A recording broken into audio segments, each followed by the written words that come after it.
Blog Talk Radio. Welcome to Institute for Personal Development, where total consciousness is the new frontier. Kriya Yoga is the union of the individual with the divine. Join us as we explore the practices that initiate this process. Well, good morning and welcome to the Voice of Yoga. Let's talk consciousness. I am your hostess, Lisa Winton, and with me is Kenny Toy, also known as Swami Jayananda, founder of Institute for Personal Development, located here in Hampton, New Hampshire. Good morning, Swami. Thank you for being here today. How are you? Good morning, and I'm doing well. How about you? I'm doing great. Thank you. And I also like to thank the listeners for tuning in. Today on the Voice of Yoga, we'll be talking about the solar eclipse and its karmic implications. Well, we have talked about astrology and Kriya Yoga on a previous show. Today, let's focus on the importance of this solar eclipse and how it pertains to this process of the human becoming divine. So, Swami, I want to ask you, what is the importance of the eclipse and what does that have to do with our development? Well, the eclipse is where the sun and the moon and the earth are all in what they call conjunction. And one of the things, there is a system of yoga called Hatha Yoga, which means sun-moon union. And so when the sun, the moon, and the earth are all in alignment, it's an opportunity for us to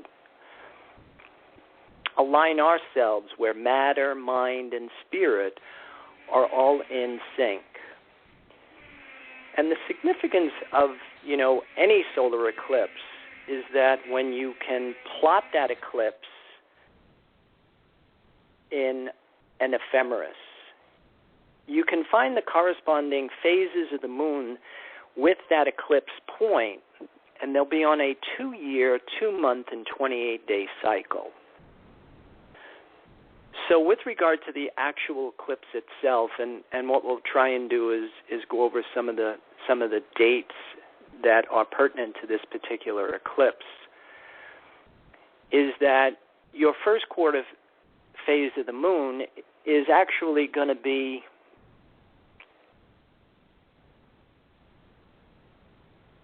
when what happens now will start to reveal itself to us. Because on a new moon, basically we don't really see anything. So it's kind of like the seed is in the ground. And here's where you want to really try and look for clues, that this particular day or even the next few days reveal to us. Because that will give us some insight into what may happen on January 27th, 2015, which is when we're going to have the first quarter phase of this eclipse point. Mm-hmm. And so now the seed is in the ground. On January 27th, that's when that seed is going to break ground. And so one of the things that we always try and do is keep a journal. Okay. Because the oldest ink is better than the best memory. If you can, if you can write down, anything that, is happening to you today, and it could be something really insignificant, seemingly, maybe the dream that you had last night or the dream that you have tonight or tomorrow that may give you some insight into what this eclipse is going to represent individually for you. Because the eclipse point there, they are amplifiers. It's kind of like a spotlight effect on wherever it's going to fall in your natal chart. Mm-hmm. And this particular eclipse is accompanied with, just like the lunar eclipse we talked about earlier, it's still we are still dealing with that cardinal grand cross. So again, there's going to be a lot of, I want to say, call to action that accompanies this particular cycle. So for the next 2 years, 2 months, and 28 days, there's going to be a lot of changes that I think we're going to start to employ. And a lot of it may actually support a lot of the things that we talk about here at Institute for Personal Development. You know, the whole concept of recognizing that our present reality system isn't working. And, you know, to be able to go back to the drawing board and create a new paradigm and resurrect some of the information that has been handed down for thousands of years as tried and true, and recognize, you know, that a lot of this wisdom that's now on the junk pile with the flat earth theory, when it's applied to modern day times, will offer a solution to a lot of things that we're struggling with. Mm-hmm.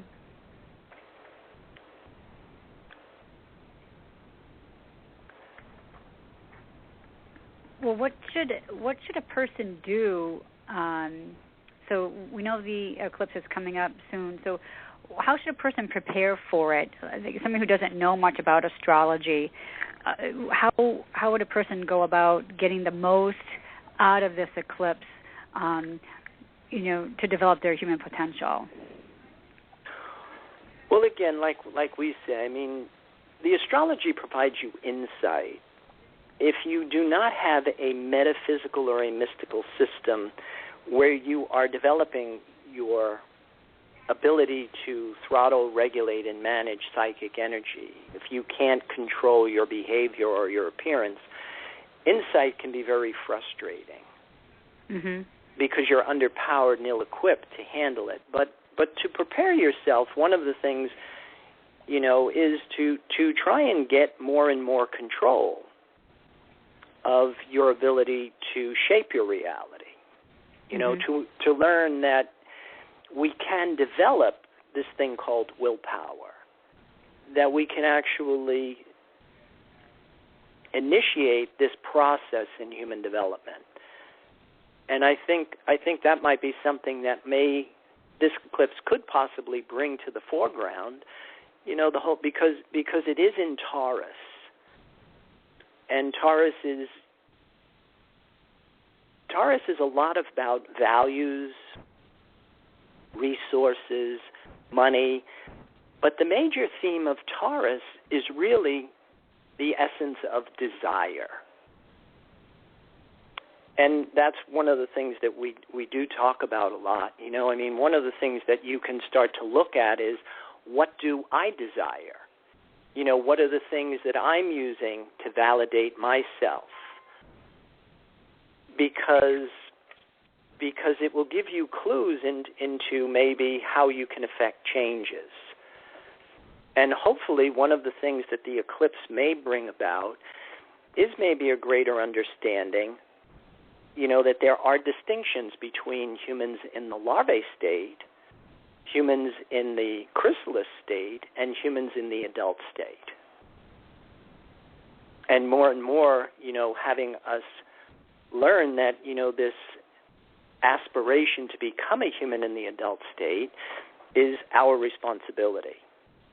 You know, that it's not something that's going to happen to us, but it's something that we have to make happen. And it's something that we have to be taught how to do. You know, because as we've been saying in these shows, I mean, it's not easy to separate from one source of sustenance and reconnect to another.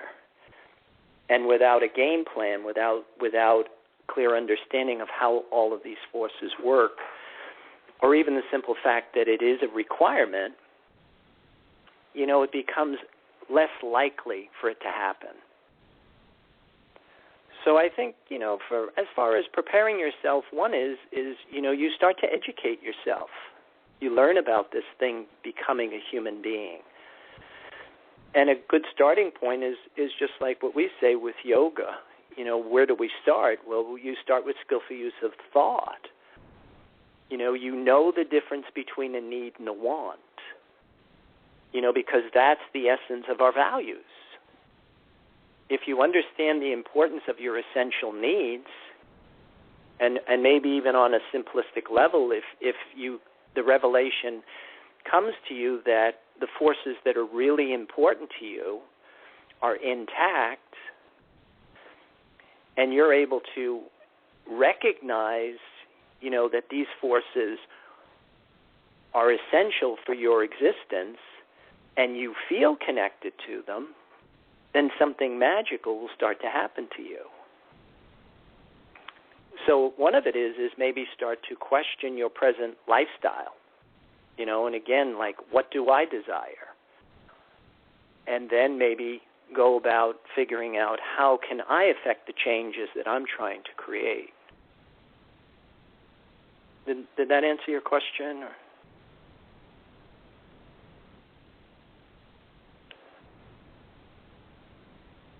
Are you still there?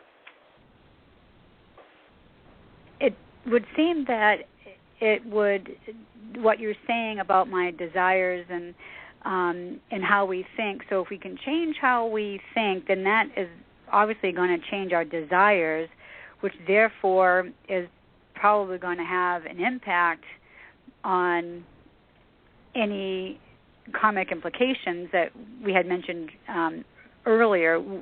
Am I right in assuming that? Well, to answer your question, yes and no, because the whole thing is the relationship between feelings and symbols, thoughts, and what motivates us. The difference between thinking and feeling. Those are the things that have to be in sync.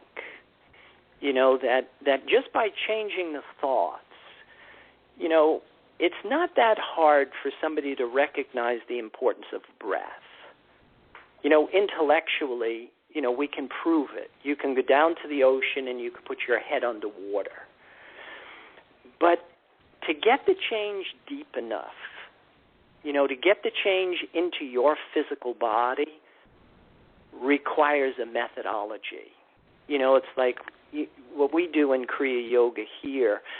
We enlist strategies to change the pattern of the body.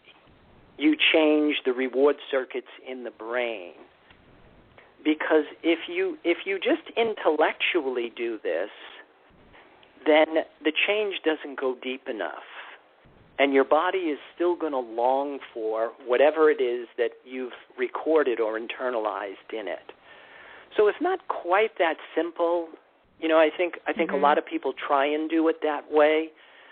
But if you don't include the body in the remedy, and you don't change the pattern of the body, you're going to find that the body has all the power. Mm-hmm. And whatever your body desires is going to determine whatever it is that you are going to turn to look for validation. Okay. So then that leads to another question. And there are schools of thought out there that I have heard, and that is that if you have good desires, then that is better than having, I guess, for lack of a better word, bad desires.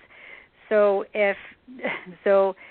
isn't desiring anything other than the nothing, the void spirit, isn't desiring anything it's going to pull you off your path? Would that be right? Well, yeah, you're 100% right. That's what we're saying. We have been saying that if we desire particles, we will be of an animal nature. If we desire waves, we will be of a human nature. But if we desire the void or the nothing, we will be of a divine nature. And it is our desire for this void or this nothing that produces the changes that we're trying to become. It's this connection to this source of sustenance that initiates this progressive cycle. And if you're fortunate enough to make that internal connection during this solar eclipse, then the gestation period for your the new birth of your consciousness will be 2 years, 2 months, and 28 days. And coming back to that eclipse point, the first quarter phase, which is going to happen on January 27th, 2015, that's when you will start to see, you will experience the changes. Now, provided you make the internal connection. It can't just be intellectual.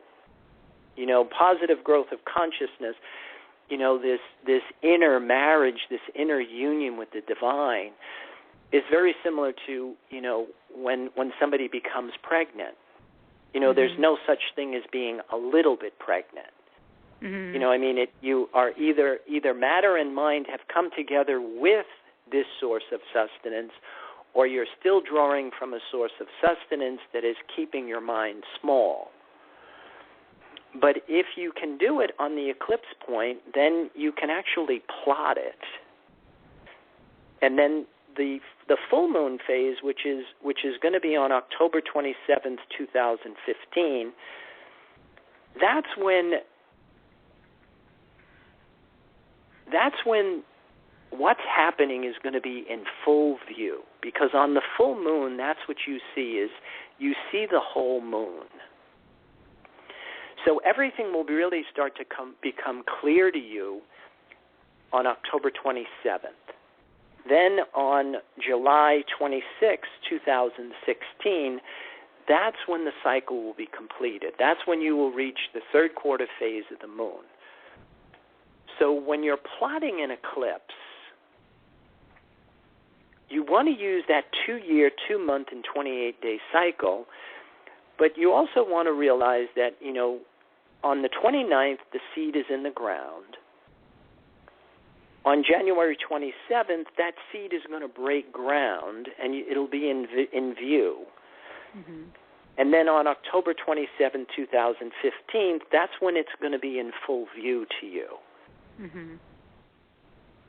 And then, of course, once matter and mind come together with this source of sustenance, and your mind starts to grow in a positive direction, because that's what we've been saying. Being spiritual isn't magic, it's physics. We become divine. We become of this divine nature, that the human in the adult state is virtuous by nature. But it's all the result of initiating this process. Right. All right. So that answers a lot of questions. So just because we're having an eclipse doesn't necessarily mean that we're going to go through these changes automatically. In order for that to happen, we have to do preparatory work. So right. We have to be the ones to make it happen. The eclipse is only the opportunity. Well, I'm going to stop you right there for a moment, Swami, and we're going to pause from our discussion just to hear a word from our sponsor. We'll be with you shortly. Okay. I'll hold that thought. Om Purnamada Purnamidam Purnamudachyate. If you are looking for a samadhi-based experience, IPD Kriya Yoga has the goods. A complete yoga program that includes the practices and the process. Starting with the separation from mother, including the labors and tasks of the hero and the return as a whole person. Practice makes perfect only when practice is whole. Kriya Yoga is a path of action, knowledge, and devotion. Samadhi, or total consciousness, is experienced by knowing and doing with devotion. Call or click now and get started. 603-929-0303 or www.ipdtransform.com. Namaste.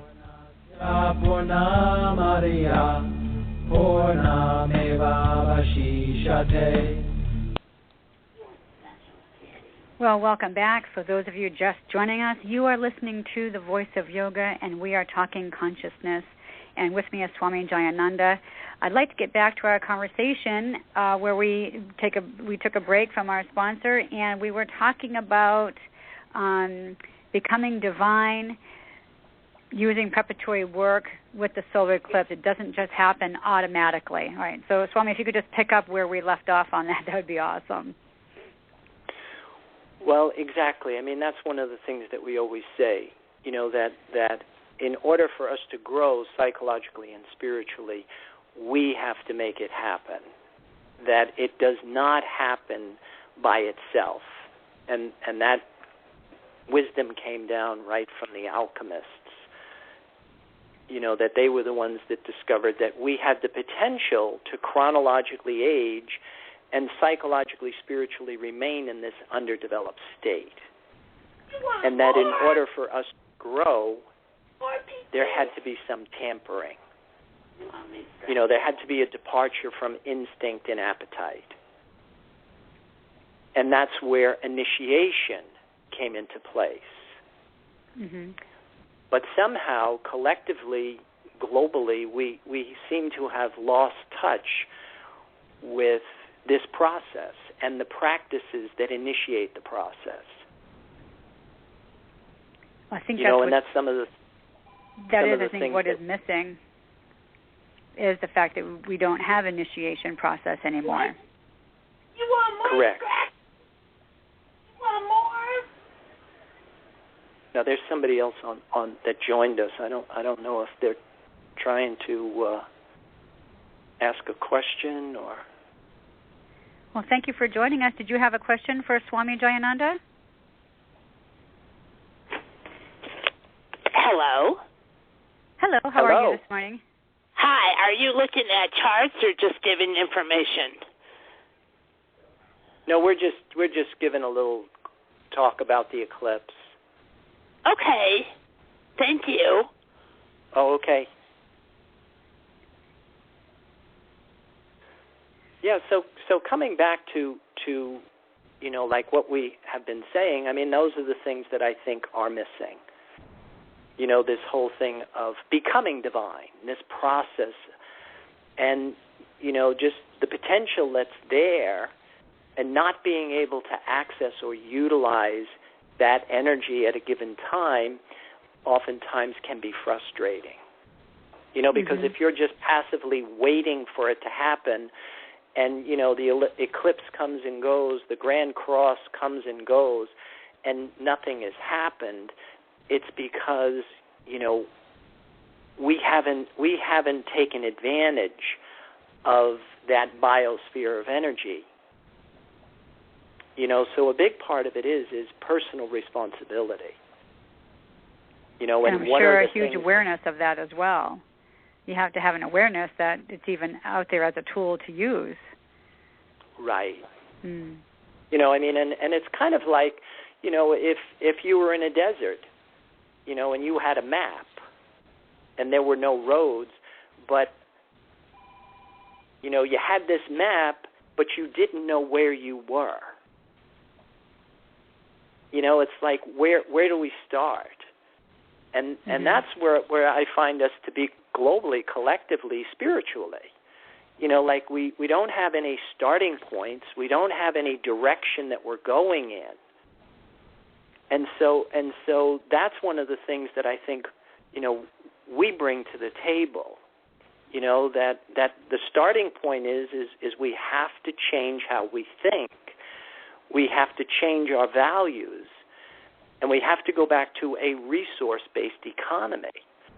The concept of putting God first is fundamental, but it's missing.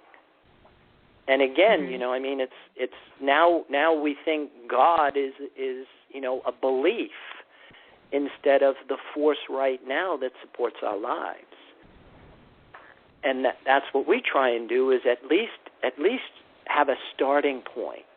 Mm-hmm. Know who you are based on a relationship with the forces that are really important to you, because that will give you a platform. But the problem is that our bodies come in with a pattern, we come in with programming, and we're looking for something other than this invisible, intangible source of sustenance. Mm-hmm.